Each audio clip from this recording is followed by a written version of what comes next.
अशा ह्या ऐतिहासिक गावामध्ये इथे आपल्या सर्वांबरोबर बोलताना मला मनापासून आनंद होतोय. खरं तर आज विषय जो आहे तो शेतीचा विषय आणि त्यातही विदर्भाची आणि मराठवाड्यातील थोडी शेतीची एकंदरीत परिस्थिती बघता जे काही तरुण वर्ग आहेत त्यांच्याबरोबर जर कोणाबरोबर चर्चा करताना जे लक्षात येतं एक नैराश्य आणि एक उदासीनता प्रत्येकामध्ये जाणवते आणि प्रत्येकाच्या पातळीवर जर समजून घेतलं नक्की त्याची पुढची दिशा काय आहे तर प्रत्येकाचं उत्तर असतं की त्याला शेतीतून बाहेर पडायचं आहे, त्याला शेतीमध्ये राहायचं नाही, त्याला ती शेती करण्यामध्ये काही इंटरेस्ट नाही आहे. आणि किंवा मुलींनासुद्धा तरुण मुलींना विचारलं तर त्यांनाही शेतकरी नवरा नको आहेत किंवा त्यांना शेतीमध्ये काम करायचं नाही. ही सर्वसाधारण सगळीकडेच ही परिस्थिती आहे, पण मराठवाड्यात विदर्भामध्ये तर हे तीव्रतेने जाणवतं आहे. आणि आत्ता जे काही चाललं आहे सध्या महाराष्ट्रामध्ये त्याची सर्वांना जाणीव आहे की आरक्षणाचा लढा प्रत्येकजण करण्याचा प्रयत्न करतो आहे. कोणत्याही आपण जर पाहिल्यात सर्वच बहुजन समाजामध्ये त्याच्याविषयी तीव्र भावना आहेत. आणि त्याचे कारण काय आहेत तर सर्व समाज जो आहे हा शेतीवर अवलंबून असलेला त्यालाही जी काही शेतीमध्ये ही सगळी तोट्याची आणि गुंत्याची जी काही परिस्थिती आहेत त्याच्यातून बाहेर पडून सुरक्षित आयुष्याकडं प्रत्येकाला जायचं आहे. लढा कशासाठी तर नोकरीसाठी आहे, शासकीय नोकरीसाठी आहे. आणि त्याचं कारण म्हणजे नोकरी ती शाश्वत आहे, तिथं जो उत्पन्न आहे ते शाश्वत आहे. ते महिन्याला काही झालं तरी ते हातामध्ये उत्पन्न हाताशी पक्क येणार आहेत. तो एकदम खालची चतुर्थ श्रेणीची जरी नोकरी म्हटली तरी पण तिथे जे उत्पन्न मिळणार आहेत जे काही आज कमीत कमी आज कोणतीही सर्वसाधारण नोकरी म्हटली तर 15,000 रुपये महिन्याला हातामध्ये येतात. म्हणजे वर्षाला साधारण 1,80,000 एवढे साधारण हातामध्ये येतात. हे कमीत कमी सगळ्यात आपण चतुर्थ श्रेणीतली म्हणजे खालच्या पातळीवरची नोकरी म्हटली तर. हे सरकारी नोकरीच्या बाबतीत म्हणा किंवा खाजगीमध्ये जरी गेलं तर आज एखाद्या कोणत्याही छोट्या मोठ्या व्यवसायामध्ये किंवा एखाद्या दुकानामध्ये जरी माणूस कोणी कामाला असेल तर त्यालाही महिन्याला 10,000 रुपये कमीत कमी मिळतात. आणि ते शाश्वत आहेत. म्हणजे तिथे कामाला लागला म्हणजे त्याला तेवढं उत्पन्न शाश्वत आहे. लाख रुपये का होईना, लाख सव्वा लाख रुपये एका व्यक्तीला. घरामध्ये जर 3 व्यक्ती 4 व्यक्ती जर काम बाहेर करत असेल नोकरीच्या निमित्ताने तर 4 ते 5 लाख रुपये सर्वसाधारण एक छोट्या घरामध्ये कोणत्याही येतात. त्याची तुलना जर कोणत्या शेतकऱ्याच्या कुटुंबाशी केली ज्याच्याकडे सर्वसाधारण 10 एकर क्षेत्र आहेत, तुमच्याकडे क्षेत्र थोडं जास्त आहे म्हणून मी 10 एकरचा नंबर घेतला. आमच्याकडं तर सर्वसाधारण 3 एकरच क्षेत्र आहेत. 3 एकरच्या साधारण त्या पातळीवर 90% शेतकरी आहेत. आता त्या थोडा मोठा जो विदर्भातला शेतकरी आहे मोठा तुमच्याकडे 50 एकरवाला असेल पण सर्वसाधारण 5 एकर 10 एकरचा त्या 5 एकर शेतकऱ्याचं जर इकॉनॉमिक्स पाहिलं तर काय आहेत.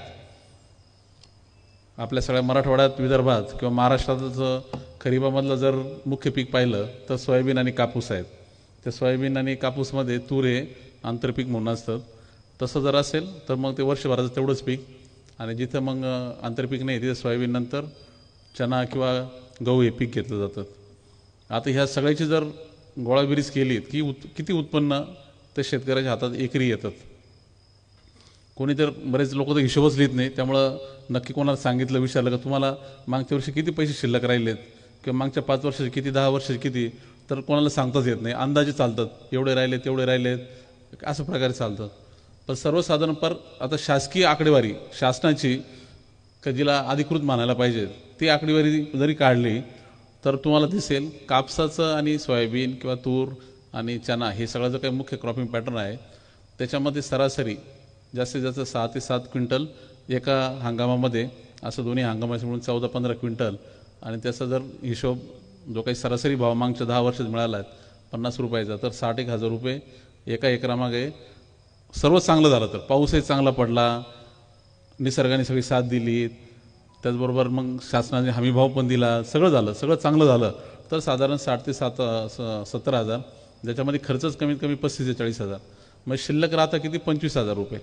सर्व चांगलं झालं तर का जे पण तसं म्हटलं 10 वर्षातून एखाद्या दुसऱ्या वर्षी चांगलं होतं आणि बाकीच्या वर्षी तर ते पण लागत नाही.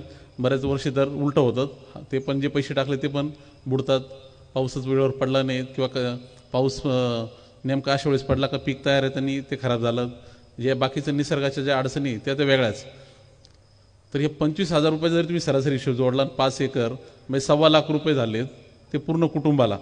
म्हणजे महिन्याला 10,000 रुपये एका कुटुंबाला सर्व मिळून, जेवढे घरातले माणसं सगळे मिळून ती सर्व शेती करून त्यांना तेवढे हाताला येतात. आता 10,000 रुपये पूर्ण कुटुंबाला महिन्याला मिळत असतील आणि बाहेर सर्वसाधारण नोकरी करून एका माणसाला 10,000, 10 ते 15,000 म्हणजे 4 माणसांनी बाहेर जर काम केलं तर 40,000. अशी जर विषमता होत असेल म्हणजे शेतीचं अर्थकारण जे असं फसत चाललं आहे त्याच्यामध्ये सगळा गुंता आहे. आणि तिथे सगळं खरं म्हटलं तर आपल्याला सर्वांना लक्षात द्यायला की ती सगळी जे काही आज ज्ञानमाची मेघ म्हणतो ती तिथं आहेत का अर्थकारणच आपलं जुळत नाही आहे. ती शेती जी काय आहे ती दिवसेंदिवस तोट्याची होते. दुसरीकडे परिस्थिती पाहिली तर जमीन धारणा दिवसेंदिवस कमी होत चालली. भारत जेव्हा स्वतंत्र झाला तेव्हा 42 कोटी लोकसंख्या होती देशाची आणि तेव्हा 80% लोक शेती करत होते. म्हणजे साधारण 42 कोटीचे 80% जर हिशोब काढला तर साधारण 35 कोटी लोक शेती करत होते. जगभर जर पाहिलं म्हणजे पूर्ण जगाचा तुम्ही जर इतिहास पाहिला तर एक साधारण 1000 वर्षापूर्वी तेव्हा तर सर्व जगाच म्हणजे 80% सर्व जगात लोक शेती करत होते. नंतर मग इंडस्ट्रियलायझेशन चालू झालं, इंग्लंडपासून इंडस्ट्रियलायझेशन चालू झालं तेव्हा शेतीवरचे लोक दुसऱ्या क्षेत्राकडे जायला लागलेत. ते मॅन्युफॅक्चरिंग म्हणजे उद्योग क्षेत्राकडे जायला लागलेत. नंतर मग सर्व्हिस सेक्टर वाढायला लागलं.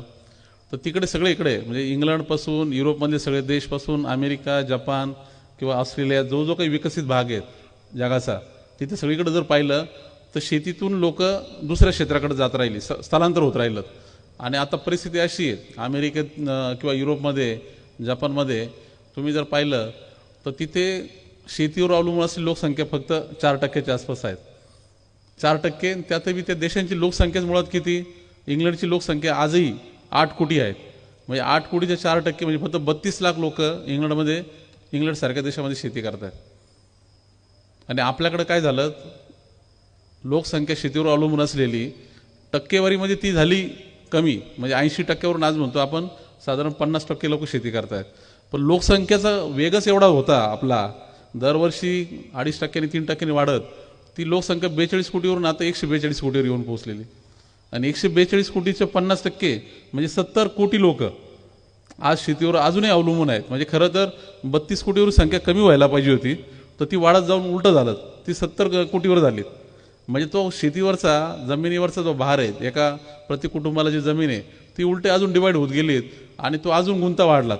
म्हणजे आधीच बेभरोशाचा जुगारी धंदा, तो सगळा निसर्गावर अवलंबून किंवा कोणत्या प्रकारची काही व्यवस्था नाही, त्याच्यावर अजून भार वाढत गेला. म्हणजे तो गुंता अजून तयार होत गेला. लोकसंख्या जी वाढली तेवढ्या माणसांना हाताला जे काम, तेवढ्या माणसांना नोकऱ्या, तेवढ्या माणसांना दुसरीकडे शाश्वत उत्पन्न हे इतर क्षेत्रातून, म्हणजे ते शासकीय नोकऱ्यांच्या किंवा ज्याला आपण एखाद्या त्याला सर्व्हिस सेक्टर म्हणतो तिथं तयार होऊ शकल्या नाहीत. इंडस्ट्रियलायझेशन तेवढ्या प्रमाणात जे व्हायला पाहिजे तेवढं झालं नाहीत. आणि त्यामुळे ती लोक, ही जास्तीची लोकसंख्या आहे ही सामावून घेण्यासाठी दुसऱ्या क्षेत्रांनी अजिबात काही मोठ्या प्रमाणात कामगिरी केली नाही. आज प्रत्येकजण सरकारी नोकरीविषयी बोलतोय, पण जर तुम्ही पाहिलं तर केंद्र सरकारच्या, राज्य सरकारच्या सगळ्या मिळून ज्या काही नोकऱ्या आहेत सगळ्या, म्हणजे त्याच्यामध्ये आर्मीपासून तर मग रेल्वेपासून, पोस्टपासून तर छोटे मोठे सगळे सरकारचे व्यवसाय काय असतील, बँका असतील, सगळे मिळून, आणि त्याचबरोबर राज्य सरकारच्या सगळ्या प्रकारच्या नोकऱ्या, छोट्या मोठ्या सगळ्या मिळून आज जे काय आहे साधारण 2.25 कोटी सगळ्या नोकऱ्या आज पूर्ण देशामध्ये सरकारच्या माध्यमातून आहेत. त्यातही आज जवळजवळ म्हटलं तर 25% त्या भरल्या जात नाहीत. म्हणजे 142 कोटी लोकातल्या फार झालं तर 1.5% वर्गाला सरकारी नोकऱ्या वगैरे काही मिळू शकतात, 1.5% वर्ग फक्त. मग दुसरं राहतं काय तर खाजगी क्षेत्र. खाजगी क्षेत्रामध्ये म्हणजे जिथे आपण म्हणतो आता इंडस्ट्रियलायझेशन मोठ्या प्रमाणात जे काही झालं, म्हणजे त्याच्यामध्ये ॲटोमोबाईल सेक्टरपासून तर मॅन्युफॅक्चरिंग सेक्टरपासून तर नवीन आता जे मागच्या 25 वर्षात IT सेक्टर तयार व्हायला लागलं, जिथं कॉम्प्युटरसारख्या क्षेत्रामध्ये नोकऱ्या तयार व्हायला लागल्यात. तिथे जर पाहिलं तर तिथेही जेवढ्या प्रमाणात नोकऱ्या तयार व्हायला पाहिजे होत्या तेवढ्या होत नाहीत. म्हणजे दरवर्षी खरं म्हटलं तर सरकारचा जे काही धोरणाचा भाग की कमीत कमी दरवर्षी 2 कोटी नोकऱ्या नवीन तयार व्हायला पाहिजेत, सगळ्या खाजगी आणि सरकारी क्षेत्राच्या मिळून. तर 2 कोटीच्या त्याच्या म्हणजे बदल्यामध्ये किंवा त्याच्या तुलनेमध्ये 10 लाखाच्या वरती नोकऱ्या आतापर्यंत मागच्या 10 वर्षात तयार झाल्या नाहीत. सरासरी 10 लाख नोकऱ्या नवीन तयार झालेल्या आहेत. म्हणजे 1,90,00,000 लोक बेरोजगार दरवर्षी नवीन भर पडतात. तर असा गुंता आपला सर्वांचा झाला की ग्रामीण भागामध्ये प्रत्येक तरुणाला वाटते शेतीच्या बाहेर पडायचे, त्याला बाहेर पडावंसं वाटतंय, पण बाहेर दुसरीकडे संधीच नाही. म्हणजे बाहेर बी कोंडी व्हायला लागलेली लोकसंख्येच्या वाढीमुळे, याच्यामुळे. आणि आतमध्ये ती शेती जी आहे ती तोट्याची होत झाल्यामुळे तिथे कोंडी आहे. चक्रव्यूहात फसलेल्या अभिमन्यूसारखी ग्रामीण भागातल्या प्रत्येक व्यक्तीची आणि त्यातही आजच्या तरुण पिढीची परिस्थिती झालेली आहे. आणि त्याच्यामध्ये जे काय होतं आहे का त्या चक्रव्यूहामध्ये तो जी काही कोंडी होत चालली त्याच्यामध्ये शेवट काय होतोय, तर ते आपण सर्व 15-20 वर्षापासून महाराष्ट्रात जे काही आत्महत्यांचं सगळं मोठ्या प्रमाणात घटना घडत गेल्यात, म्हणजे ते टोकाचं ज्याला म्हणतो आपण नैराश्याचं शेवटचं टोक, तिथपर्यंत आपण सगळे लोक पोचत चाललो आहेत. आणि ते अजून तीव्र होत चाललं आहे. म्हणजे त्याच्यातून बाहेर पडायचा मार्ग लोकांना दिसत नाही आहे. उलटा तो अजून कुठंतरी तो गुंता अजून जास्त गडद होत चालला आहे, अशी परिस्थिती आहे. ह्या पार्श्वभूमीवर खरं तर आज इथे जे काही सह्याद्रीचं तुम्ही जे काही आता कथा आता थोडीशी ऐकलीत आणि मला तुम्हाला जे काही मांडणी करायची आहे ते त्याच पार्श्वभूमीवर आहेत. खरं म्हटलं तर ही प्रत्येकाची परिस्थिती आहे. म्हणजे असं काही नाही का मराठवाड्यात विदर्भात जास्त तीव्र परिस्थिती आहेत आणि नाशिक पुण्याकडे काहीतरी खूप जरा चांगली परिस्थिती, असं काहीच नाही. सगळीकडे सारखीच आहेत. म्हणजे कोणी जात्यात आहेत, कोणी सुपात आहेत, एवढंच परिस्थिती आहे. भारताच्या सगळ्याच कोणत्याही तुम्ही ग्रामीण भागात गेलं तर अशीच परिस्थिती आहे. आमच्याकडे तशीच परिस्थिती आहे, वेगळी काही नाही. नाशिक जिल्ह्याची सर्वांना कल्पना असेल, नाशिकची ओळख वेगळ्या वेगळ्या कारणासाठी आहेत. नाशिकची ओळख स्वातंत्र्यवीर सावरकरांपासून आहेत, त्याचबरोबर तात्यासाहेब शिरवाडकरांपासून आहेत. त्याचबरोबर सर्वांना कल्पना आहे की शेतीमध्ये पहिलं जे काही एक अर्थशास्त्राची योग्य मांडणी करून जे पहिलं आंदोलन झालं, शरद जोशींनी जे आंदोलन पहिलं केलं ते नाशिकमध्ये ऊसासाठी आणि कांद्यासाठी पहिलं आंदोलन 1980ला झालं.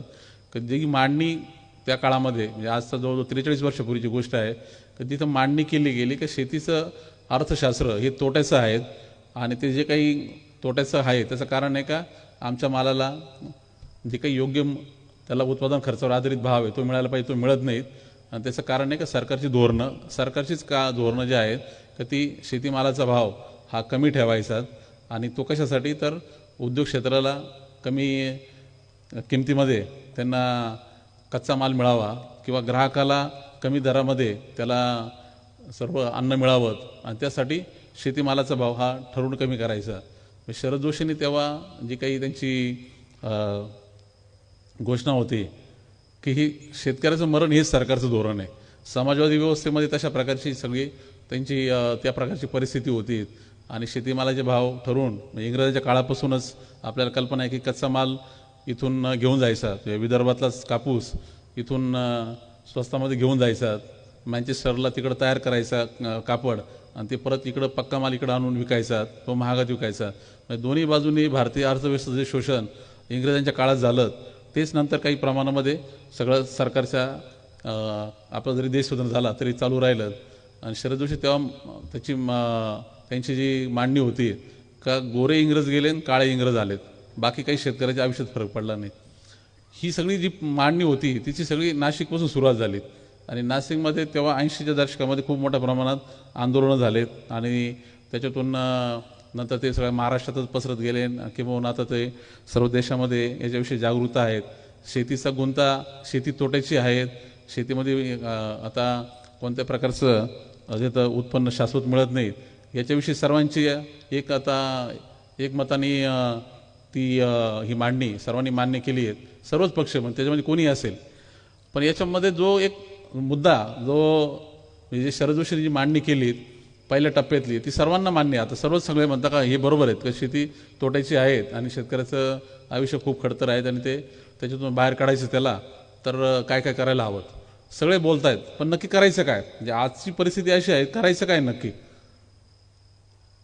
गुंता सोडायचा म्हणजे नक्की करायचं काय, त्याचंही उत्तर शरद जोशींनी दुसऱ्या टप्प्यामध्ये त्यांनी दिलेलं होतं. त्यांनी त्याच्यावर जी उत्तर म्हणून त्यांनी सांगितलं होतं की ही जी काही आपली अर्थव्यवस्था आहे ही पूर्ण समाजवादी अर्थव्यवस्था, जिथं बंदिस्त अर्थव्यवस्थेमध्ये शेतकऱ्यांना अशा कोंडीत पकडून त्यांचा कच्चा माल स्वस्तात घेणं आणि नंतर परत ग्राहक म्हणून त्यांचा वापर करणं, याला जर बदलायचं असेल तर आपल्याला मुक्त अर्थव्यवस्था ही स्वीकारली पाहिजे, जागतिक अर्थव्यवस्थेचा आपण भाग झालो पाहिजेत.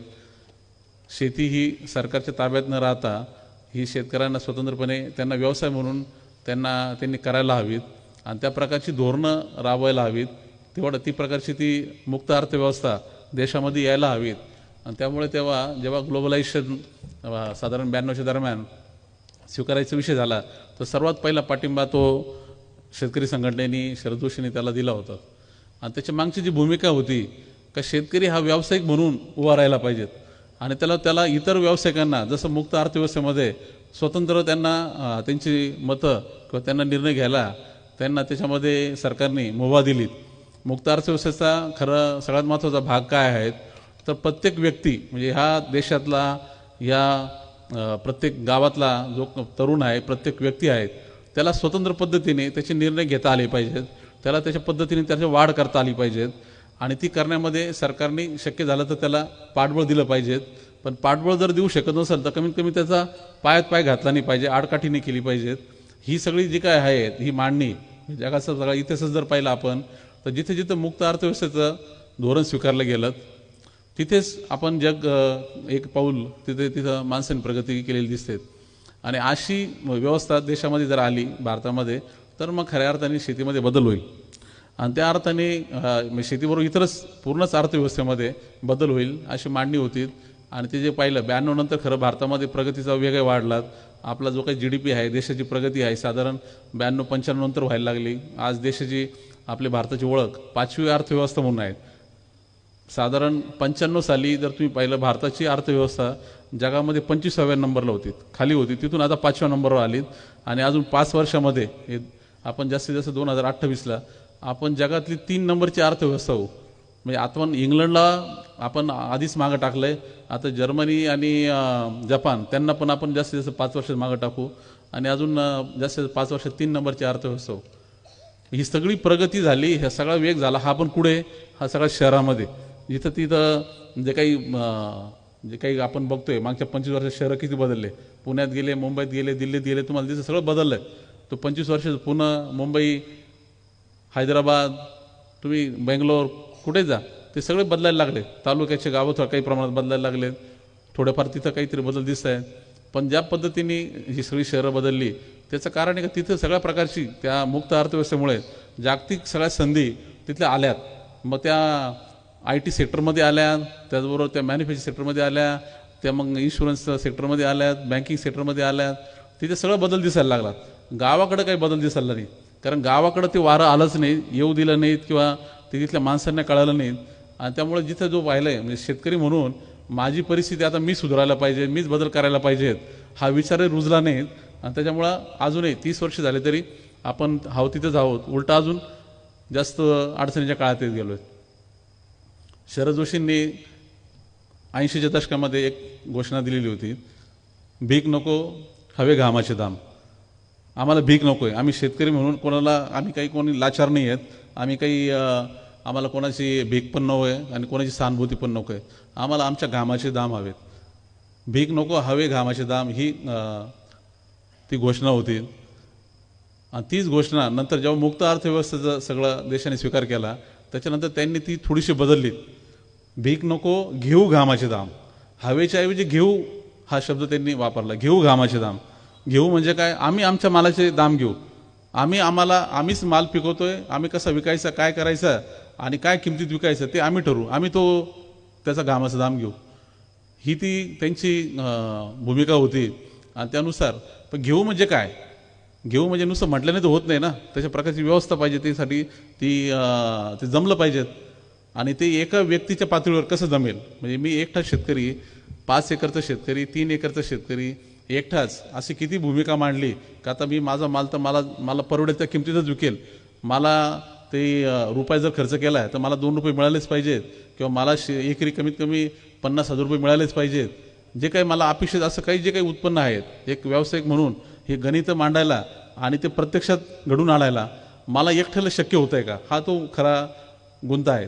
आपल्या शेतीची अवस्था अशी आहे की एकीकडे आपण आता ह्या मुक्त अर्थव्यवस्थेच्या काळामध्ये सगळ्या जगाशी जोडलं गेलो. म्हणजे एकीकडे संधी तयार झाल्या. संधी काय तयार झाल्या, कमी आता माझा माल मी पाहिजे त्या बाजारपेठेत विकू शकतो. मी आता पूर्वी भारतातच माल विकायला फक्त तुम्हाला बंधनं असतील, आता जगाच्या बाजारात कुठे जाऊ शकतात. मी म्हटलं तर मी अमेरिकेला जाऊन माझा माल विकू शकेल आणि इंग्लंडला जाऊनही विकू शकेल. ही संधी तयार झाली. पण त्याचबरोबर दुसरीकडे जे काही अजून अडचणी तयार झाल्यात त्याच्यामध्ये काय झाल्यात का आता अमेरिकेचा शेतकरी पण इथं माल येऊन विकायला लागला. तो बी भारतामध्ये त्याला मोह झाली. म्हणजे मला जर स्वातंत्र्य मिळालं जगाच्या बाजारात कुठं जायचं तसं तिथल्याही शेतकऱ्याला मिळालं. मग आता तुम्ही जे बघताय आता आपल्या कारंजामध्ये तुम्हाला सफरचंद दिसत असतील, 12 महिने सफरचंद दिसतात. पूर्वी फक्त सफरचंद 2-3 महिने दिसत असतील, आता 12 महिने दिसतात. कुठून येतात ते? सिमलातला काश्मीरचा शेतकरी जसं आपले सफरचंद पिकतो आणि भारतात विकतो, तसं इथं इराणचे आता सफरचंद येत आहेत, अमेरिकेचे येत आहेत, चीनचे येत आहेत, न्यूझीलंडचे येत आहेत आणि ते आपल्या प्रत्येक गावागावापर्यंत गेलेत. सफरचंद येतात तसे किवी यायला लागलीत. तुम्हाला कित्येक गोष्टी दिसायला लागल्या अशा. तूर आता आपल्याकडून येते, आपण इथं तूर पिकवतो म्हणतो आपण, त्याचबरोबर बाहेरूनही येते. तर हे सगळं जे काही घडायला लागलं का म्हणजे जागतिक बाजार एकमेकांना जोडला गेला, त्याच्या काही संधी आहे पण त्याचबरोबर त्याचे काही धोके तयार झाले किंवा त्याच्याबरोबर अडचणी तयार झाल्यात. म्हणजे स्पर्धा जी तयार झाली म्हणजे मी इथं तूर पिकवतोय तसंच कोणीतरी आता आफ्रिकेमध्ये मोझांबिकमध्ये तूर पिकू राहिला, त्याला स्वस्तात तूर म्हणजे त्याला 1000 रुपये क्विंटलनी तूर परवडत असेल तर मला 4000 रुपये सुद्धा क्विंटलनी तूर परवडत नाही. त्याच्याकडे क्षेत्र जास्त आहे, माझ्याकडे क्षेत्रच मर्यादित आहेत. त्याला तुलनेने तिथलं वातावरण सोयीचं आहे, मला वातावरण सोयीचं नाही आहेत. म्हणजे अशी जी आहे म्हणजे गावातला एक छोटा काडी पैलवान आणि एखादा ऑलिम्पिकमध्ये चांगला तयारीने कुस्ती खेळणारा पैलवान, दोघांची जर हे लावली का दोघं बी आता चला तुम्हाला खेळायला एका ग्राउंडमध्ये खेळायला संधी आहेत, पण जिंकणार कोण? जो तयारीचा आहे तो जिंकणार ना. तो काडी पैलवान कसा जिंकणार? त्याला ठीक आहे बा, त्याला पण झालं का आता तुला ऑलिम्पिकला खेळायला संधी दिलीत, पण तो जिंकेल का त्या स्पर्धेमध्ये? तेवढी ताकदच नाही त्याच्यामध्ये. हा जो मुद्दा आहे याला कसं उत्तर शोधतो आपण, इथे आपण कशा प्रकारे मार्ग काढतो याच्यावर आपल्या सर्वांचं, आपल्या शेतकऱ्यांचं भवितव्य अवलंबून आहे. आणि हे जर नीट समजून घेतलं म्हणजे प्रश्न जर समजला तर मग उत्तर बी समजतं. डॉक्टरच्या भाषेत जर पाहिलं, आपण एखाद्या डॉक्टरकडे गेलं आणि त्यांना जर सांगितलं की डॉक्टर ताप आलाय, पेन हो राहिलं, अंग खूप दुखतं आहे, कणकण होते, सगळं बरंच काही काही आपण सांगतो, लक्षणं सांगतो. पण डॉक्टर पहिला प्रश्न विचारतात म्हणजे जे काही त्यांचं डायग्नोसिस करतात त्याच्यामध्ये पहिला प्रश्न असतो, पोट साफ झालं का? काल काय खाल्लं होतं? पहिला प्रश्न असतो. म्हणजे तुमचं जर हे सगळं डायजेस्टिव्ह सिस्टीम चांगली आहे तर आपोआप बाकीच्या गोष्टी म्हणजे काही इलाज केला काही केला तर तो लागू पडणार हे माहिती असतं. तर म्हणजे पहिलं ते काय करतात का मूळ काय कारण आहे, कशामुळे माणूस आजारी पडला आहे हे जर व्यवस्थित समजून घेतलं मग व्यवस्थित औषध बी लावता येतं आणि मग बरोबर एक छोट्या गोळीने बी काम होतं. आपलं बी तसंच आहे. आपल्या शेतीचा सगळा हा गुंता आहे. म्हणजे हे जे काही दुखणं आहे याच्यामध्ये नक्की कुठं चुकतं आहे आणि काय दुरुस्त करायला पाहिजे हे कळालं तर मग दुरुस्त करून त्याला पुढं न्यायला बी सोपं आहे. आमच्याकडे तेच झालं. सह्याद्रीमध्ये तुम्ही जर पाहिलं आता ह्या फिल्मच्या निमित्ताने, खरं या 10 मिनिटामध्ये फार काही पूर्ण प्रत्येकाला कळालं नसेल काय नक्की सह्याद्री म्हणजे काय आणि काय आहेत. ज्यांनी आता इथं बरीच मंडळी आहेत आपल्याकडे, आता इथं काही पाणी फाउंडेशनची भरपूर कार्यकर्ते आहेत, त्याचबरोबर काही गट आहेत, त्यांनी सह्याद्री पाहिलेली आहेत. वाडकर साहेबांनी तर सांगितलं ते नाशिकमध्ये काम करत होते. तर ज्यांनी पाहिलं त्यांना माझ्या म्हणण्याचा किंवा मी जे बोलतो त्याचा अर्थ चांगला कळेल, नुसतं ऐकून फार कळणार नाहीत. पण तुम्ही जर हे पाहिलं सह्याद्रीमध्ये आज 1000 कोटीच्या वरती उलाढाल होते, ती 12 वर्षापूर्वी तिथे काहीच नव्हतं. तिथं पूर्ण म्हणजे तिथे 1 रुपयाची उलाढाल नाही, उलटं आम्ही कर्जामध्ये होतो. 6 कोटीचा खड्डा खाल्लेला 10 वर्षापूर्वी. म्हणजे सगळं तोट्याचा, म्हणजे तोटे किती खायचे आहेत. म्हणजे तुम्ही इथं बसलेले जे शेतकरी असतील प्रत्येकजण नुकसानी त्यांनी पाहिले असतील, प्रत्येकाने बऱ्याच काही अडचणी पाहिल्या असतील आणि प्रत्येकाने दरवर्षी काहीतरी कधी दुष्काळामुळं म्हणा कधी अवकाळीमुळे फटके खाल्ले असतील किंवा मार्केटमध्ये माल स्वस्त विकावा लागला म्हणून फटके खाल्ले असतील. पण तुम्ही किती करून जरी नुकसानी केलेले असतील तर हजारात केले असतील, लाखात केले असतील. मी असा शेतकरी आहे की ज्यांनी 8 वर्ष दरवर्षी मार खाल्ला. माझ्या कॉलेजला 95ला मी बाहेर पडलो तेव्हा शेतीकडं मी कामाला म्हणजे घरच्या शेतीकडे लक्ष द्यायला सुरुवात केली तर तेव्हा एक 50,000 रुपये कर्ज फक्त 2 महिन्यासाठी सावकाराकडून मी घेतलं 4% व्याजाने 2च महिन्यासाठी. असं का बा आपण 2च महिन्यामध्ये आपलं पीक हाताला येईल. आम्ही तेव्हा गोड मक्याचं पीक स्वीटकॉर्न ते घ्यायचं ठरवलं आणि 2-3 महिन्याचं पीक तेवढं 3 महिन्यात ते परत येतील. हिशोब 50,000 रुपये आपण टाकले. 2 एकर ते मक्याचं पीक होतं, तर त्याच्यामध्ये लाख रुपये हातामध्ये येऊन जातील. आपण मुद्दल आणि व्याज बी देऊन तरी आपल्याला शिल्लक राहतील 25,000. असा एक हिशोब मांडून मी माझं शेतीची सुरुवात झाली. भाड्याने शेती घेतलेली होती, कारण घरच्यांचा सुरुवातीला विरोध होता का शेती करायला, सगळ्यांचा नकार होता. ते 50,000 रुपये फक्त 2 महिन्याचं कर्ज असं गृहीत धरून का आता काय 2-3 महिन्यात देऊन टाकायचं. ते फेडलं तर गेलंच नाही. पण त्याच्यानंतर मी तो पहिला मार खाल्ला. ते पीक बुडालं, पाणी कमी पडलं म्हणून जे पाहिजे तेवढं उत्पन्न आलंच नाही आणि ते सगळं पहिल्याच वर्षी तोटा झाला. आणि तिथून जी तोट्याची मालिका पाहिली तर मी जवळजवळ ते 8 वर्ष सातत्याने पाहत 75 लाखाचे कर्ज करत गेलो. म्हणजे एक खड्डा झाला, आता तो भरून काढायला म्हणून आता दुसरा एक प्रयत्न करून बघा. दुसरा करायला गेला तो अजून फसला. तिसरा, चौथा असं करत जे काय असेल माहिती नाही. तो काही नशिबाचा भाग होता, देवाला काही शिकवायचं असेल म्हणून असेल. पण माझं तो काळच असं होता की मी 8 वर्ष होतं मार खाण्याशिवाय काहीच केलं नाही. आणि जवळजवळ असं करत ते 75 लाखापर्यंत. आणि जिथं सगळ्या प्रकारचे म्हणजे सावकारकीचे कर्ज जे 50,000 रुपये घेतलेले एक 4% व्याजाने, ते तर काही मी ते लगेच करू शकलो नाही. ते फेडायलाच मला जवळजवळ 8-9 वर्ष गेले सगळे. ते सावकाराचं कर्ज चालू झालं. नंतर बँकेची काही मदत, बँकेने 4-5 वर्षांनी कर्ज दिलं. पहिले बँक उभी करत नव्हते. तिथून पतसंस्थेपासून तर हात उसण्यापासून असतील नसतील जेवढे काही मार्ग असतील सगळे करत 75 लाखापर्यंत आकडा गेला. आणि तिथून म्हणजे आता मी तुम्हाला सांगतो कशासाठी का तो जो काही असेल नसेल कोणाने जेवढा काही वाईट काळ पाहिला असेल त्यापेक्षा जास्त वाईट काळ पाहिलेला मी माणूस आहे. आणि तिथून नंतरचा प्रवास हा परत इथपर्यंत आलेला आहे. म्हणजे तळ गाठून जो काही असं नसेल ना, एखाद्या कोणत्याही वाईट गोष्टीचा काही तळ असेल तो तळ पाहून तिथून नंतर उलटा प्रवास करत आलो आहे. त्यामुळं हे सगळं जे काही मी बोलतो आहे हे मी माझ्या अनुभवाचं सगळं सार बोलतो आहे. हे काही थेअरी बोलत नाही किंवा पुस्तकातलं सांगत नाही. तर जे काही कळत गेलं माझं या सगळ्या प्रवासामध्ये एवढं कळत गेलं की नक्की प्रॉब्लेम काय आहेत, प्रश्न काय आहेत, हा सगळा गुंता नक्की काय आहे तो कळत गेला. आणि त्या कळत गेलेल्या गुंत्याला सोडवायला एक परत शानपण जे होतं का आपला गुंता सोडायला कोणी बाहेरचा माणूस येणार नाही, कोणी येणार नाहीत. हे कोणाला एखाद्या परत इंग्रजांना काही असं वाटणार नाही का भारतात जाऊन आता हे लोकांना काही मदत करा किंवा अडचणीत बाहेर काढा, किंवा सरकारला वाटणार नाही किंवा काही शहरातल्या कोणाला दया येणार नाही. माझा गुंता आहे मला सोडावं लागेल, माझं ओझं आहे मलाच उचलावं लागेल, एवढं शानपण होतं. त्यामुळे कोणाकडं काही हातपाय म्हणजे हात पसरण्यापेक्षा कोणाकडं तरी दया काही आपण करण्याऐवजी आणि कोणाकडून काही अपेक्षा करण्याऐवजी थोडंसं स्वाभिमानाने आपल्याला काय करता येईल, आपल्या पायावर काय करता येईल हा विचार जास्त भक्कम होत गेला. आणि त्यातून नंतर मग ते गुंत्यातून बाहेर पडायचा मार्ग निघत गेला.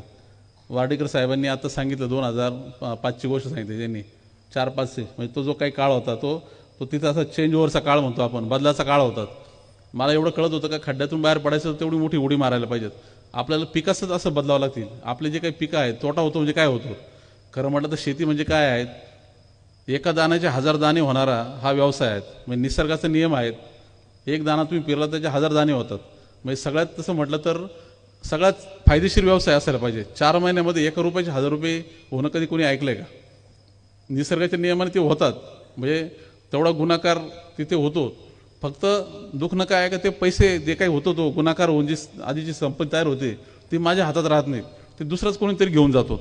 मग ते कधी निसर्गच फटके देऊन घेऊन जातो, कधी सरकारच भाव पाडून घेऊन जातं, कधी बाजारामधला कोणी एखादा व्यापारी माझी कोंडी करून घेऊन जातो, कधी सावकार जास्तीचं व्याज खाऊन घेऊन जातो. हे सगळं जे घडतं आहे हे सगळे म्हणजे माझ्या अवतीभोवती ही सगळी व्यवस्था आहे. ती माझी जी कोंडी करते ती मी जर फोडू शकलो आणि तिला जर व्यवस्था अशी करू शकलो का मी कोणावर अवलंबूनच नाही, तर मग वेगळं चित्र व्हायला लागेल. मी 95ची गोष्ट आहे. 95 तेव्हा राऊरी विद्यापीठामध्ये ॲग्रिकल्चर इंजिनिअरिंगची माझी डिग्री पूर्ण झाली होती आणि काय करायचं असं विचार चाललेला. तर तेव्हा माझ्यापुढे महाराष्ट्रातलं सगळ्यात मुख्य जे प्रश्न आहेत पाणी, त्याच्यामध्ये काम करायचं असं माझी स्वतःची एक दिशा होती. आणि राळेगण सिद्धी राऊरी कृषी विद्यापीठात आम्ही शिकलो तर तिथून जवळ होतं. त्यामुळं कॉलेजला असं जाणं येणं आणि राळेगण सिद्धी जसं एक गाव बदललं, आदर्श गाव झालं. हिवरे बाजारचं नाव तर तेव्हा नव्हतं, ती सुरुवात झाली तेव्हा फक्त. पण राळेगण सिद्धीसारखं आदर्श गाव तयार व्हायला पाहिजे, अजून भरपूर व्हायला पाहिजे. तेव्हा महाराष्ट्र सरकारने आदर्श गाव योजना म्हणून 300 गावं महाराष्ट्रात अशी तयार व्हावी राळेगण सिद्धीसारखी, असं तेव्हा एक योजना चालू झाली होती. त्यामुळं मला एक व्यक्तिगत असं वाटतं, असं एखादं चांगलं गाव उभं करायला, असं आदर्श गाव उभं करायला आपण काम केलं पाहिजे, वेळ दिला पाहिजे. आणि त्याचं मुख्य जो पाया आहे तो पाणी आहे. म्हणजे आज सगळ्या महाराष्ट्रात जर पाहिलं 80% गावामध्ये पाणी हा प्रश्न आहे. पाणीच नाही, म्हणजे सगळं आपण दुष्काळी सगळ्या पट्ट्यामध्ये किंवा पाण्याची शाश्वत उपलब्धता नाही अशी आहेत. आणि त्यामुळे ते पाण्यासाठी काम, त्यासाठी पाणलोट क्षेत्र विकास, सॉईल कॉन्झर्वेशन, वॉटर कॉन्झर्वेशन हे व्हायला पाहिजेत. आणि त्याच्यातून गावामध्ये एकात्मिक पाणलोट विकासाच्या माध्यमातून विकास होईल, अशी जी राळेगणची संकल्पना होती ती आपण घेऊन काम करायचं अशी माझी धारणा होती. आणि त्यामुळे मी त्या पिरियडमध्ये ते पाण्याच्या कामावर लक्ष द्यायला सुरुवात केली, पाणी आणि सगळं पाणलोट विकासावर. आणि एक साधारण 12 गावामध्ये कामाला सुरुवात केली. फक्त एवढंच झालं का त्याबरोबर मी माझी शेती पण चालू केली होती. म्हणजे मला एक थोडंसं तेव्हा अजून दुसरं शहाणपण होतं का सामाजिक कार्यकर्ता म्हणून फक्त आपण जर आपण हे करत राहिलो, बोलत राहिलो, गप्पा मारत राहिलो आणि लोकांना सांगत राहिलो, फक्त सल्ला देत राहिलो, पण त्याच्यामध्ये आपला स्वतःचा प्रपंच चालवायला परत आपण लोकांपुढं जर हात पसरला तर चुकीचं आहे. आपला प्रपंच चालवण्यासाठी आपली शेती करा आणि मग उरलेल्या वेळ गावासाठी द्या, असं थोडंसं विचार होतात. आणि जेव्हा शेती स्वतः करायला लागलो, एकीकडे जेव्हा मग ते शेतीचे फटके खायला लागलो, मग ते कळायला लागलं की गावाचा विकास म्हणजे काय अशा गप्पांनी होणार नाहीत किंवा नुसत्या अशा वरवरच्या कल्पना मांडून होणार नाहीत. दुसरं शहाणपण कळत होतं का पाणी नाही आहे म्हणून तोपर्यंत पाणी सगळ्यात मोठा प्रश्न वाटतो. पण आता महाराष्ट्रामधले बरेच गावं असे का जिथं पाणी भरपूर आहेत, भरपूर गावं आहे का तिथं, म्हणजे धरणाच्या आजूबाजूला गावं आहे का भरपूर पाणी आहेत, मग तिथे एकदम प्रगती झाली का, तिथला शेतकरी सुखी आहे का, तर तसंही काही नाही. तिथं पाण्याचा प्रश्न नाही आहे, पण मग तिथं प्रश्न दुसराच आहे. तिथं मग मार्केटचा प्रश्न आहे, तिथं कुठंतरी दुसरं अजून एखादा तांत्रिक काही रोगकिडीचा प्रश्न आहे, अजून काही वेगळा माल तयार झाला पण फेकावा लागला, प्रक्रियेचा विषय आहे, मग असे आहेत गुंते. तर ते दुसरं एक जे शहाणपण जे सुरुवातीच्या काळात तयार होत गेलं, जेव्हा आपण म्हणतो की पूर्ण विकास व्हायला पाहिजे ग्रामीण भागाचा आणि प्रत्येक व्यक्तीचा, तर पूर्ण साखळी तयार व्हायला पाहिजे. त्याच्यामध्ये सगळे प्रश्न, मग त्यातला पाण्याचा, मातीचा प्रश्नापासून तर मार्केटच्या प्रश्नापासून तर मधले जेवढे काही असतील, प्रक्रियेचा असेल, स्टोरेजचा असेल, भावावरचं नियंत्रणाचा असेल, सगळे विषय सगळ्याला उत्तर पाहिजेत. शेतामध्ये एका शेतातून दुसऱ्या शेतामध्ये पाईपलाईन घेऊन जातो आपण, पाणी एका शेतातून दुसऱ्या शेतात घेऊन जायला पाईपलाईन करावं लागते.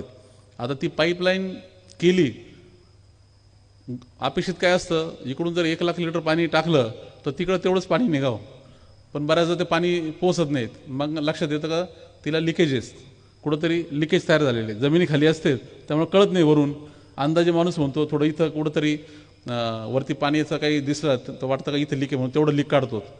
तेवढं काढल्यानंतर लक्षात येतं का परत कुठंतरी अजूनही पाणी व्यवस्थित पोचत नाही, मग लक्षात अजून कुठंतरी फुटलेली आहेत, असं लीक काढत राहतो. आता याच्यामधलं एक लीक काढलं म्हणून काही मग पूर्ण प्रश्न सुटला नाही. शेतीमध्ये तसंच आहे, मी बी पेरल्यापासून तर ग्राहकाच्या प्लेटपर्यंत, ग्राहकाच्या ताटापर्यंत जाईपर्यंत, ते अन्न जाईपर्यंत असे मध्ये खूप लिकेजेस आहेत, खूप आहेत. आता त्यातले 2-3 लिकेजेस काढले आणि बाकीचे नाही काढले तर प्रश्न सुटेल का? बिलकुल नाही. तर पूर्ण लिकेजेस म्हणजे जेवढे काय असतील शेतीमध्ये तोट्याचे जेवढे कारणं आहेत, त्या सगळ्या कारणावरचं उत्तरं आपल्याला शोधली पाहिजेत. आपण ते करू शकलो पाहिजे, तर यशस्वी शेतकरी आपण होऊ, तर आपण यशस्वी पद्धतीने आपला शेती व्यवसाय चालू शकू. एवढं हे एक दुसरं शहाणपण लक्षात आलेलं होतं. आणि हे एक तिसरं अजून होतं की हे सगळं करण्यामध्ये सरकार म्हणून जी काही व्यवस्था आहे तिची जर आपण वाट बघू आणि तिच्यावर जर अवलंबून राहू तर मग अजून गुंता आहेत. आपल्याला आपल्याच पातळीवर व्यवस्था करता आली पाहिजेत आणि आपण ते करू शकायचं म्हटलं तर परत अजून गुंता आहे का आपली 3 एकरची शेती 5 एकर शेती कसं होणार. मग त्यातून जे लक्षात येतं का आपण शेतकरी म्हणून एकत्र आल्याशिवाय काही गोष्टीसाठी आपण जोपर्यंत एकत्र येत नाही तोपर्यंत आपली ताकद तयार होऊ शकत नाही. ताकद तयार झाल्याशिवाय आपण ही सगळी व्यवस्था उभी करू शकत नाही. व्यवस्था जोपर्यंत तयार होत नाही तोपर्यंत शेतीचा धंदा तोट्यातून तो फायद्याचा काही होऊ शकत नाही. मग याच्यामध्ये सगळ्यात महत्त्वाचा मुद्दा काही एकत्र येऊन काम करणं, व्यावसायिक म्हणून एकत्र येऊन काम करणं हे गरजेचं आहे. गट शेतीचं जे काही आज आता सगळे लोक बोलत आहेत, पण आम्हाला हे अनुभवातून कळत गेलं की आपण जोपर्यंत गटांनी एकत्र येत नाही, आपण छोट्या प्रमाणात चला 10-20 लोकांपासून सुरुवात होऊन मोठ्या प्रमाणात जसं पुढे जाऊन तसं जेवढे जास्त येतील तेवढं अजून चांगलं. पण तो एकत्र येण्याची ही व्यावसायिकतेने का मी शेतकरी आहे, मी द्राक्ष पिकवतो, माझ्यासारखंच माझ्या गावातला अजून दुसरा माझा मित्र द्राक्ष पिकवतोय, कोणी माझा नातेवाईक द्राक्ष पिकवतोय आणि माझी जशी समस्या त्याची आहे, अजून दुसऱ्याची तिसऱ्याची आहेत, असे आपण सगळेच एकत्र येऊन जर आपल्या समस्या सोडायला लागलो आणि ते बी व्यावसायिकतेने, तर मग मार्ग सापडू शकतो. आणि ती यंत्रणा एकत्र येऊन यंत्रणा जी तयार होईल त्याच्यामध्ये एवढी ताकद असली पाहिजे का मग ती जागतिक बाजारातल्या कोणी किती मोठा व्यक्ती असो, कोणी किती मोठी शेतकरी किंवा कोणी मोठी एखादी कंपनी असो, तिला बी आपण टक्कर देऊ शकलो पाहिजे. म्हणजे मी 2 एकरचा शेतकरी ऑलिम्पिकमध्ये स्पर्धा नाही जिंकू शकत, 2000 एकरच्या अमेरिकेत शेतकऱ्यावर टक्कर द्यायची तर ती स्पर्धा मी नाही जिंकू शकत. पण 1000 शेतकरी आम्ही एकत्र आलो आणि त्याच्यामुळे 2000 एकर क्षेत्र झालं, तर आमची मग ती जी ताकद आहे ती तिथल्या त्या माणसाला नक्की हरू शकते. एवढं जे काही सूत्र आहेत हे एक त्याच्याबरोबर कळत गेलं. अजून पुढचा एक अजून महत्त्वाचा मुद्दा जो कळत गेला की बाजारपेठ जी आहेत, बाजारपेठ आपल्या दृष्टीने कोणती हा आपल्याला स्वतःला कळायला पाहिजे. बऱ्याचदा काय होतं शेतीमध्ये की बाजारपेठ म्हणजे काय, तर बाजार समितीत नेऊन माल विकलात. बाजार समितीत जो कोणी माल घेतो तो कोणी तुमचा ग्राहक नाही आहे, तो कोण आहे, तर तो तुमचा एक व्यापारी म्हणजे तो एजंट आहे. तो काही आता समजा इथं कारंजाच्या बाजारामध्ये तूर आली, तो काही कोणी घेणार आहे, तो काही तूर घेऊन खात नाही घरी, तो घेतो आणि परत दुसरा कोणाला तरी विकतो. म्हणजे तो काय करतो, तो फक्त माल एकाकडून दुसऱ्याला देतो. खाणारा जो व्यक्ती आहे, जो माझी तूर खातो, त्याच्यापर्यंत मी कधी पोचतच नाही. आता त्याच्यापर्यंत पोचायची मी कधी व्यवस्था उभी केली नाही. मी काय तर बाजारामध्ये फक्त त्याला देतोय, म्हणजे एक व्यापाऱ्याच्या हातामध्ये फक्त देतोय, म्हणजे तो एक अर्थाने एजंट त्याच्या हातात देतोय. आणि नंतर मग पुढे काय घडतं त्याला मी काही विचारतही नाही आणि त्याच्यामध्ये लक्ष घालत नाही. आणि मग जे काय म्हणतोय मी का माझ्या शेतामध्ये कांदे विकले तेव्हा 10 रुपये आणि मुंबईला गेले तर 40 रुपये, मधले 30 रुपये कुठे गेलेत, आपण तो व्यापाऱ्याच्या हातात गेले, एजंटच्या हातात गेलेत, असं झालं. आता त्याच्या हातात जाणारे ते माझ्याच हातात कसे राहतील? हे करायचं तर मलाच ग्राहकापर्यंत जायला पाहिजे ना, मीच जायला पाहिजेत. म्हणजे जी व्यवस्था आहे आपल्या मालाच्या पिकवण्यापासून तर ग्राहकापर्यंत, ती व्यवस्था पुरी मालाच उभी केली पाहिजे. शेतामध्ये माल पिकवण्यापर्यंत ती व्यवस्था माझी आहे, मी स्वतःच कष्ट करतो, मी स्वतः पिकवतो. पण तिथून शेतातून पुढं ग्राहकापर्यंत, खाणाऱ्यापर्यंत ती सगळी व्यवस्था मला करावी लागेल.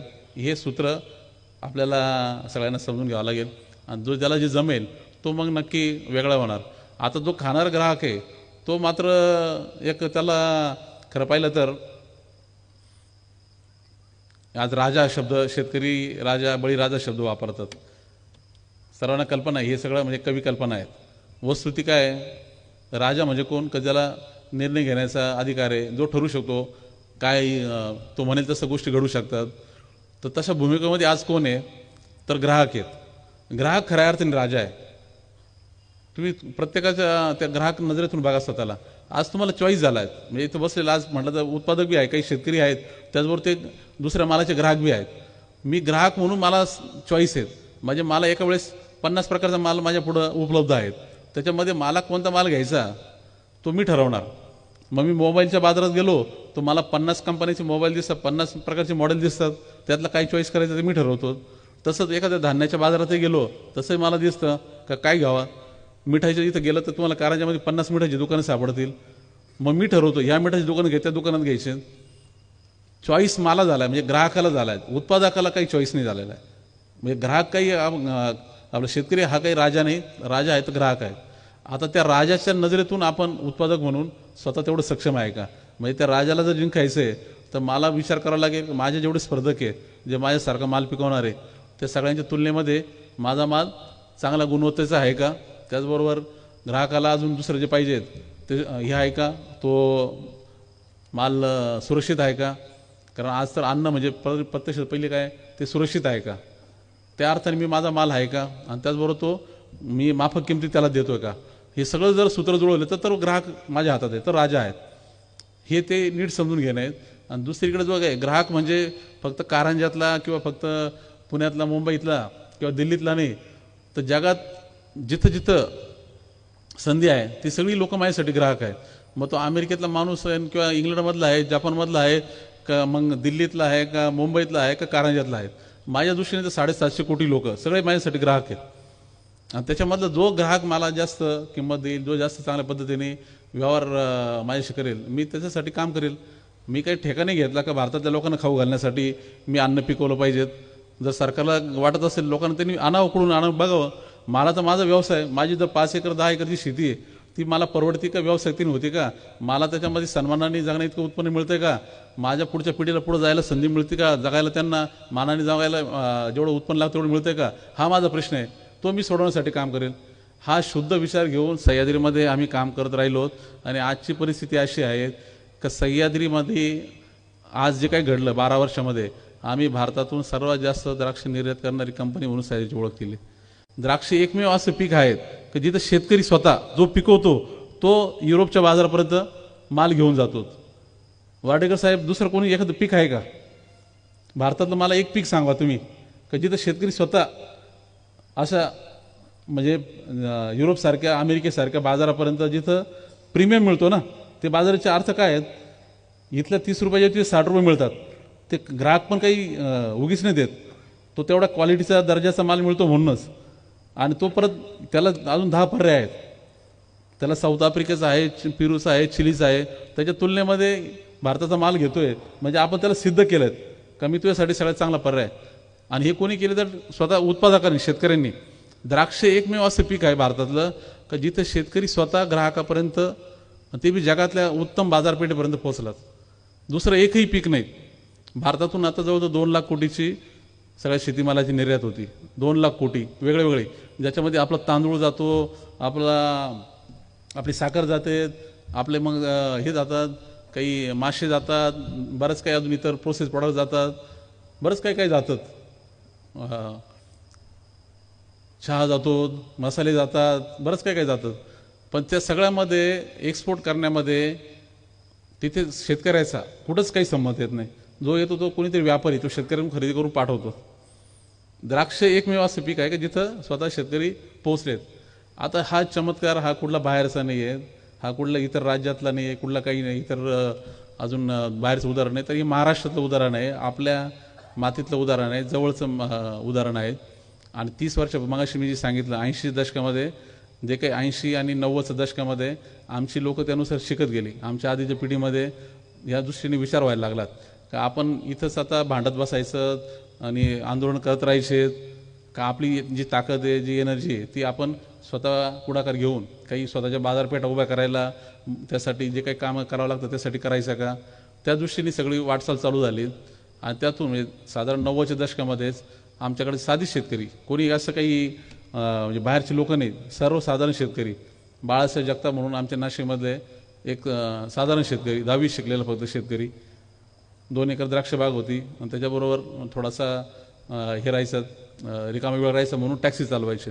त्या माणसाने एक दिवसच टॅक्सीमध्ये एक व्यक्ती याच्यावरून लंडनवरून आलेला त्यांच्या टॅक्सीमध्ये बसला आणि गप्पा मारता मारता विषय झाला का लंडनमध्ये ते अशा गप्पा होतात ना का काय करता काय नाही अशा. मग त्यांनी त्या व्यक्तीने, कुलकर्णी म्हणून व्यक्ती होती, त्यांनी विचारलं टॅक्सी चालवता बरोबर अजून दुसरं काय, ते घरी द्राक्ष आहेत. मग त्याच्यावरून त्यांनी सांगितलं लंडनमध्ये द्राक्ष या भावात मिळतात, त्या भावात मिळतात.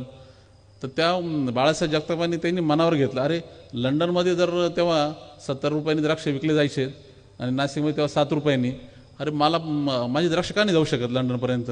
आणि त्यांनी ते विचार एवढा डोक्यात घेतला का त्याच्यानंतर ते मागच राहिले त्या कुलकर्णीच्या, का नाही मला ते माझी द्राक्ष तिथपर्यंत कशी जातील बघा करा. आणि मागे लागून 2 पेट्या घेऊन द्राक्ष घेऊन तो माणूस लंडनपर्यंत बाजारामध्ये गेला, तिथल्या व्यापाऱ्यांना दाखवले. नेमके त्या काळामध्ये तिथं द्राक्ष त्याचं शॉर्टेज होतं, तेव्हा त्या व्यापाऱ्याला वाटलं जर असे द्राक्ष मिळाले भारतातून आले तर त्यालाही फायदा होता. त्याच्यावरून ते विषय झाला का मग अजून द्राक्ष येतील का सांगा. आणि ते परत आले. नंतर मग एअर इंडियाच्या मागे लागले का माझी द्राक्ष मला लंडनला घेऊन जायचे, मला जागा द्या. आणि नंतर 2 टन द्राक्ष प्रत्यक्ष तिथं पहिली कन्साइनमेंट लंडनला गेली. आणि त्यातून नंतर मग जे काही सुरुवात झाली त्याच्यानंतर पुढचा बराच टप्पा, त्याच्यानंतर मग शेतकऱ्यांच्या संस्था, द्राक्षामध्ये ऑलरेडी द्राक्ष बागायतदार संघ म्हणून संस्था काम करत होती. आणि मग तिच्यामध्ये अजून जाणकार लोक पुढे आलेत, त्यांनी मिळून यंत्रणा उभी करायला सुरुवात केली. शेतकऱ्यांच्या पहिल्या सहकारी सोसायट्या, कोऑप, महाग्रेप्स, आणि त्यातून द्राक्षाची अशी सुरुवात झाली. आणि आज मागच्या वर्षी जर आकडा पाहिलात 2.5 लाख टन द्राक्ष आपल्या महाराष्ट्रातून आज युरोपच्या आणि बाहेरच्या युरोपच्या नंतर सगळ्या गल्फच्या बाजारात 42 देशामध्ये द्राक्ष जातात. हा 30 वर्षात घडत गेलेला बदल आहेत. आणि कोणी केला? सगळ्या शेतकऱ्यांनी केला. एकही याच्यामध्ये आता वाटिका साहेब इथं कृषी अधिकारी म्हणून आहेत आणि त्यांनी तिथं कामही केले 15-20 वर्ष, पण ते पण मान्य करतील म्हणजे शासनाचा वाटा सगळ्या याच्यामध्ये 5% असेल, 95% शेतकऱ्यांचा असेल. आणि त्याचं कारण एक आहे का इथं म्हणजे तिथं ती मानसिकता तयार होत गेली का आपला प्रश्न आपल्याला सोडायचा आहे, आपण कोणावर अवलंबून राहायचं नाहीत, आपली व्यवस्था करायची. उद्योजकता का मानसिकता जी आहे तिला म्हणतात, आंतरप्रिनरशिप जी त्याला म्हणतात का प्रश्नासाठी कोणाची वाट बघायची नाही, त्या प्रश्न सोडवण्यासाठी पाऊल टाकायचं. उलट अडचण आहे तिथं संधी आहे, एखादा प्रश्न गंभीर आहेत म्हणजे एक अर्थाने तिथं संधी आहे, अशा अर्थाने तो माणूस बघतो त्या नजरेने. उद्योजक त्याला म्हणतात. आज जो काही विषय मला दिला आहे उद्योजकतेच्या अर्थाने सर्व शेतीमध्ये बदल घडवण्याच्या दृष्टीने, तर ही पार्श्वभूमी त्या अर्थाने मी तुम्हाला सांगतोय का ही सगळा जो विचार आहे मुळात तो मनामध्ये पहिला तयार होणं आहे. आपला प्रश्न आपल्याला सोडायचा आहे, कोणावर अवलंबून राहायचं नाही. आणि त्यासाठीची सगळी सूत्र निसर्गाने आपल्याला दिलेली आहेत. आपण सक्षम आहोत, आपण कुठंच कमी नाहीत, व्यक्ती म्हणून आपण काही कमी नाहीत. आपल्याला निसर्गाने सगळं जे काही असेल, चांगलं वातावरण दिलेलं आहे, चांगला सूर्यप्रकाश दिलेला आहे, काही अडचणी असतील पण त्याच्यावर मार्ग काढू शकतो. हा जो विचार आहे हा जर मनामध्ये पहिला तयार झाला आणि त्याचबरोबर हा विचार एक पुढचा की एकत्रित येण्याचा विचार, आपण एकत्र आलो तर ताकदी खूप मोठी आहेत. एकट्यात ताकद नाही, पण ही जेव्हा मोठी तयार होते तर तिला खूप पॉवर आहे. आणि ती एकीची ताकद जी आहे ती काही चमत्कार करू शकते, तिला काही मर्यादा नाहीत, तिला अनंत संधी आहेत. आपल्याकडं आता अमूलचं उदाहरण बऱ्याच जणांना माहिती आहे. अमूलसारखी दुधामध्ये जी संस्था उभी राहिली, आज अमूलची उलाढाल मागच्या वर्षी 70,000 कोटीची उलाढाल झाली. म्हणजे भारतामधल्या जेवढ्या मोठ्या कंपन्या असतील सगळ्या, नेस्ले, हिंदुस्तान युनिलिव्हर, ब्रिटानिया किंवा मग नंतर अजून पतंजली, या सगळ्यांपेक्षा अमूल सगळ्या एक पाऊल पुढं आहेत. आणि कोणाची मालकी आहे तर सगळ्या शेतकऱ्यांची. छोटे शेतकरी 2 एकरवाले, 1 एकरवाले, 2 गाई 4 गाई असलेले शेतकरी एकत्र येत ती गोळा होत त्याची जी साखळी तयार झाली. छोट्या प्रमाणात दूध तयार होतं पण विक्री करताना एका ब्रँडने होते. आणि ती जी साखळी झाली आज 60 वर्षाचा तो सगळा प्रवास आहे, पण त्याच्यामध्ये 70,000 कोटीची शेतकऱ्यांच्या मालकीची यंत्रणा उभी राहिली. आणि ती आज नुसती भारतापुरती नाही, जगात सुद्धा आज अमूल ही जगातल्या पहिल्या 5 डेअरीमध्ये आहेत. तर एवढी ताकदवान यंत्रणा भारताच्या शेतकऱ्यांनी एक जर उभी केली असेल तर दुसरी का नाही राहू शकत, दुसरी जर उभी राहू शकत. आज सह्याद्री आम्ही 12 वर्षामध्ये तो पहिला प्रवास 1000 कोटीपर्यंत शून्यातून आलेला प्रवास आहे. सह्याद्रीमध्ये आज 25,000 शेतकरी आहेत.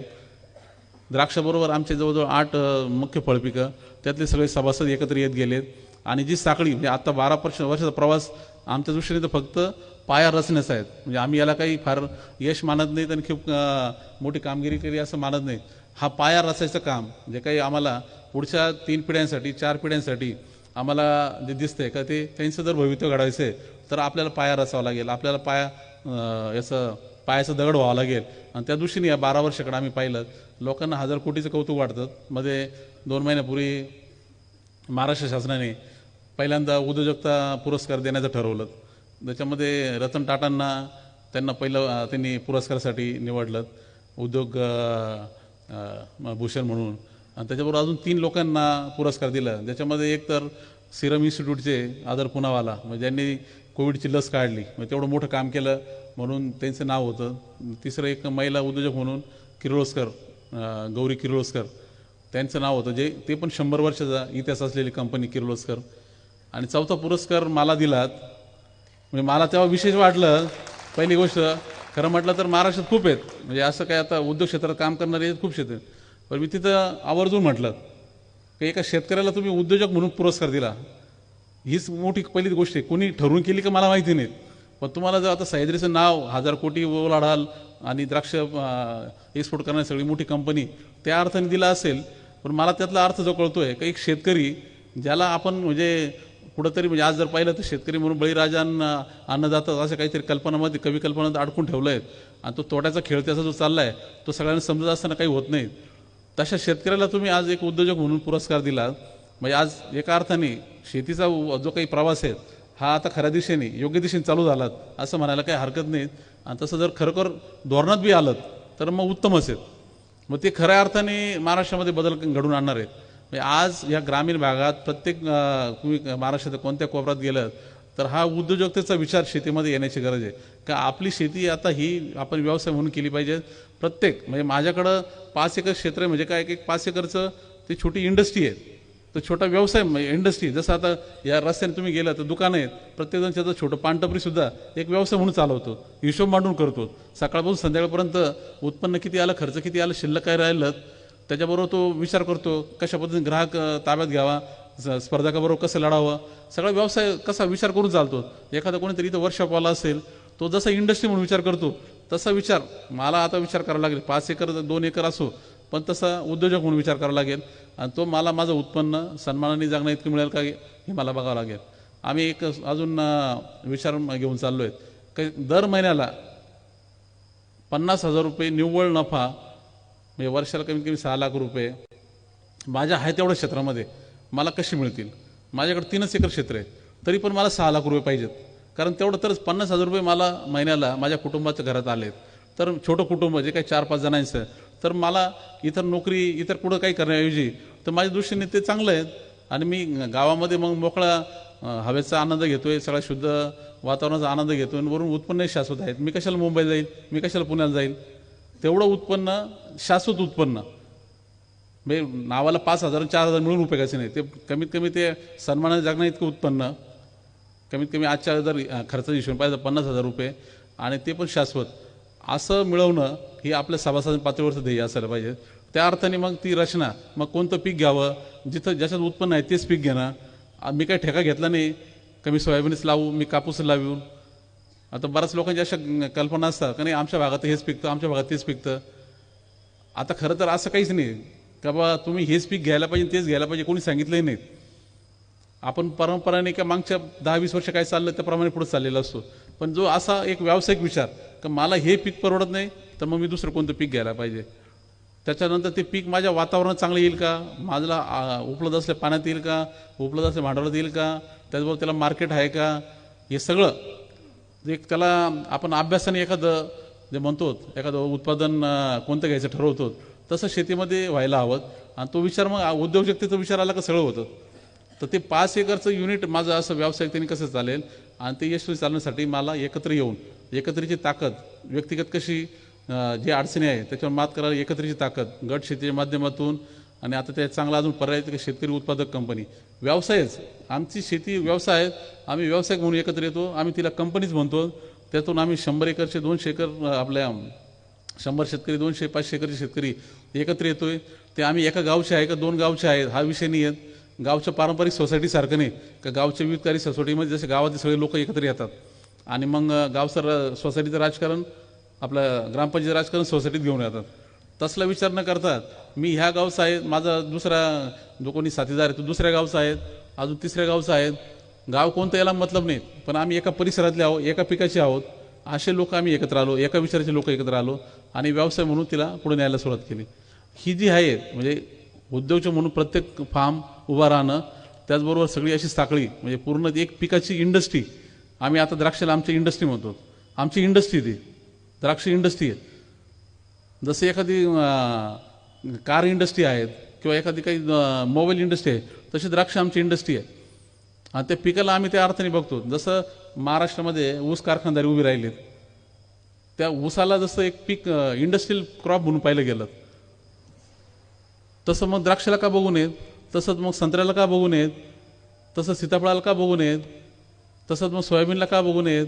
हा जो काय आहे ना, हा जो इंडस्ट्रीचा विचार आहे आम्ही आमच्या पातळी घेऊन चाललो आहे. आणि त्याच्यामुळे त्याचबरोबर हे पण काही आमची इंडस्ट्री महाराष्ट्राची ही जे काही द्राक्ष इंडस्ट्री आहे ही भारतामध्ये तर नंबर 1ला पाहिजे, पण जगामध्ये नंबर 1ला घेऊन जायची.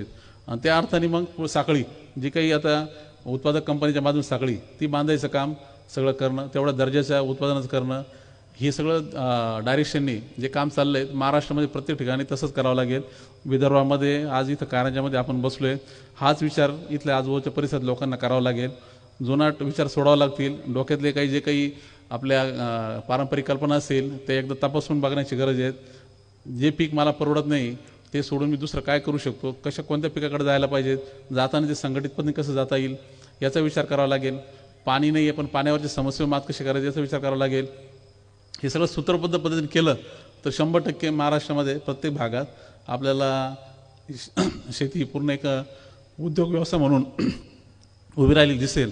आणि तिथंच खरा म्हटलं तर जो काही गुंता आहे सगळ्या पूर्ण अर्थव्यवस्थेचा देशाचा तो सुटायला लागेल. पहिला मुद्दा मी जिथं मांडला तिथे येऊन थांबतो की जिथे म्हणजे लोकसंख्येचा जो भार आहे शेतीवरचा तो बाहेर काढायला जे नोकऱ्या म्हणतो आपण बाहेर तयार व्हायला पाहिजे, त्यानुसार लोक शेतीवरचा भार दुसरीकडे जाईल. बाहेर संधी नाही आहे. पण जेव्हा मी आता जी मांडणी केली एक शेतीला पूर्ण व्यवसायाच्या अर्थाने, ती जर तुम्ही प्रत्यक्षात आली तर ज्या रोजगाराच्या संधी ग्रामीण भागात तयार होऊ शकतात त्या दुसऱ्या कुठंच तयार होणार नाहीत. आमची सह्याद्री फार्मर्स प्रोड्युसर कंपनी मागच्या 12 वर्षात उभी राहिली आमची स्वतःची शेती सगळी शाश्वत करण्यासाठी, तिची एक व्यवस्था उभी करण्यासाठी.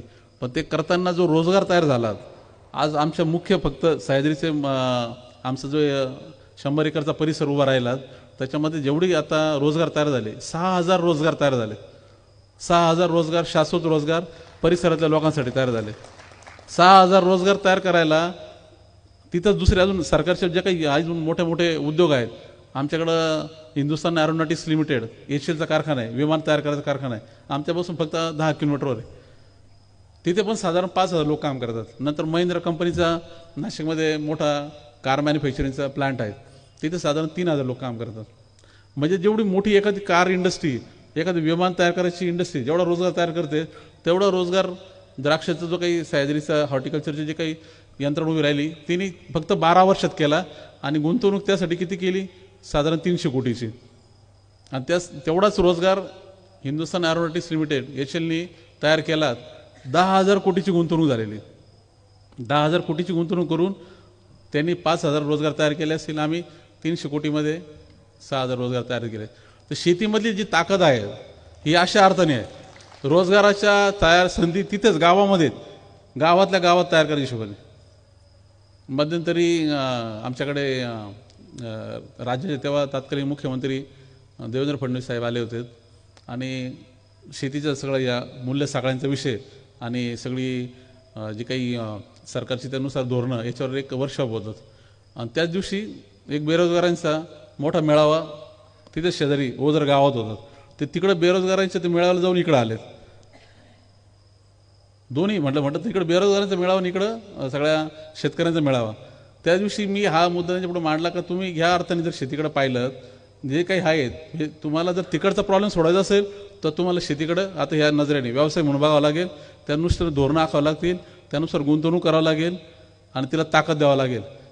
आता तुम्ही किती देतात माहिती नाही, पण शेतकऱ्यांमध्ये जर ते विचार पेरला आणि शेतकऱ्यांमध्येच तेवढा तेवढा स्वतःमध्ये आत्मविश्वास तयार झाला आणि त्यासाठी त्यावेळी गावातली तर प्रत्येक भागातली तरुण जर पुढे आले तेवढ्या सगळ्या अभ्यास वृत्तीने तशी तयारीने कष्ट करायची तयारीने तर बदलायला काही वेळ लागणार नाही. मला वाटतं ह्या नजरेने आपण सर्वांनी शेतीकडे बघायला हवं आणि पुढच्या काळाकडे बघायला हवं. आव्हानं खूप आहेत, परिस्थिती बिकट आहेत, पण ती परिस्थितीतून मार्ग काढायची क्षमताही आपल्यामध्ये आहे. तेवढा आत्मविश्वास फक्त आपल्या सर्वांमध्ये तयार व्हायला हवा. आम्ही आमच्या परीने प्रयत्न करतोय. असंच आपल्याकडेही गावामध्ये आपल्या परिसरामध्ये अजून असेच पुढाकार झाले आहेत आणि असेच गावोगावी जर लोक पेटली, तरुण पेटले तर मग खऱ्या अर्थाने महाराष्ट्र बदलेल, देश बदलेल. एवढंच या निमित्ताने मी म्हणू इच्छितो. आपल्या सर्वांचे मनापासून आभार व्यक्त करतो की शांतपणे आपण सर्व विषय ऐकून घेतलात. मी फक्त एक आपल्याला अजून 5 मिनिटं थांबायची विनंती करेल. एक या उद्योजकतेच्या विचारावर आम्ही डॉक्टर आनंद नाडकर्णी यांचं तुम्ही नाव ऐकलं असेल, आपल्या मनोविकास तज्ज्ञ आहेत, महाराष्ट्रातलं मोठं नाव आहेत.